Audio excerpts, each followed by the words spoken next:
ప్రత్యేక రాష్ట్రం ఏర్పడుతున్న తరుణంలో ప్రతి ఒక్కరూ సహనంతో వ్యవహరించాలని తెలంగాణ విద్యుత్ ఉద్యోగుల సంక్షేమ సంఘం ఆవిర్భావ సభా వేదిక పిలుపునిచ్చింది.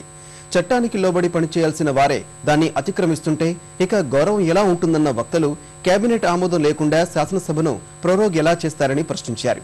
ముఖ్యమంత్రి తీరుపై తీవ్రస్థాయిలో మండిపడ్డారు.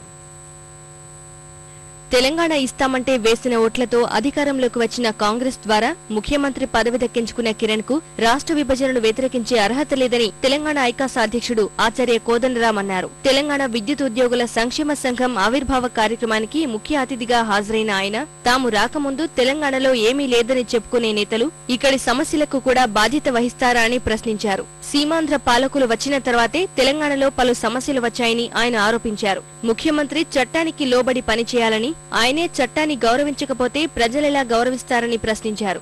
అత్యధికంగా ఆత్మహత్యలు జరిగిన జిల్లాలు తెలంగాణ జిల్లా. ప్రతి నలుగురు ఆత్మహత్య చేసుకున్న రైతుల్లో ముగ్గురు తెలంగాణ రైతులే. మరి బాధ్యత నువ్వు తీసుకుంటావా, తీసుకోవాలి కూడా అడుగుతున్నాం.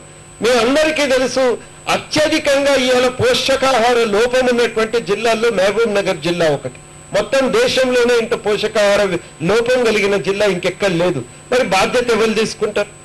ఇవాళ మొత్తము పెద్ద ఎత్తున వలసలు పోతున్నటువంటి జిల్లాల్లో మహబూబ్ నగర్ ఉంది, ఆ తర్వాత మెదక్ జిల్లా వస్తుంది. బాధ్యత ఎవరు తీసుకుంటారు అని చెప్పి అడుగుతున్నాం.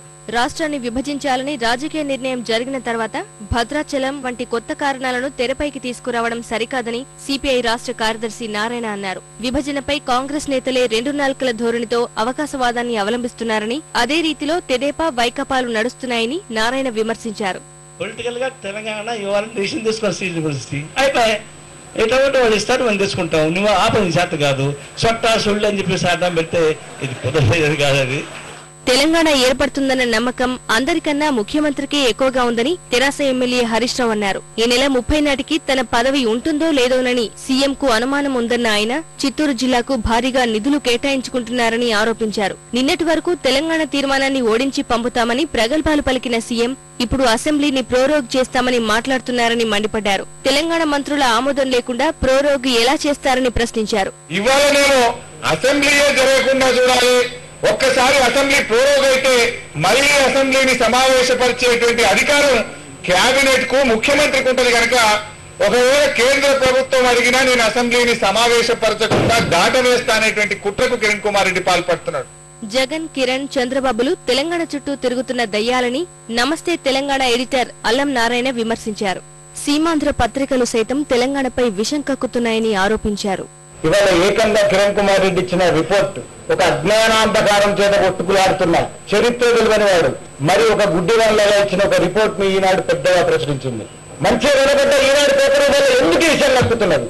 ఒక అటవీ శాఖ ఎప్పటికీ రికార్డు పెట్టుకుని ఒక పెద్ద బ్యానర్ పెడుతుంది. దాన్ని పొద్దుగా వేసి మనం బైబిల్ లాగా చదువుకుంటాం ఈనాడిని. తెలంగాణ రాష్ట్ర పునర్నిర్మాణంలో క్రియాశీలక పాత్ర పోషిస్తామని, అవసరమైతే అదనపు గంటలు పనిచేస్తామని, విద్యుత్ ఉద్యోగులు ప్రజల ఆకాంక్షలకు అనుగుణంగా పనిచేయకపోతే రెట్టింపు స్థాయిలో ప్రభుత్వాన్ని నిలదీస్తామని ఉద్యోగ సంఘాల నేతలు హెచ్చరించారు.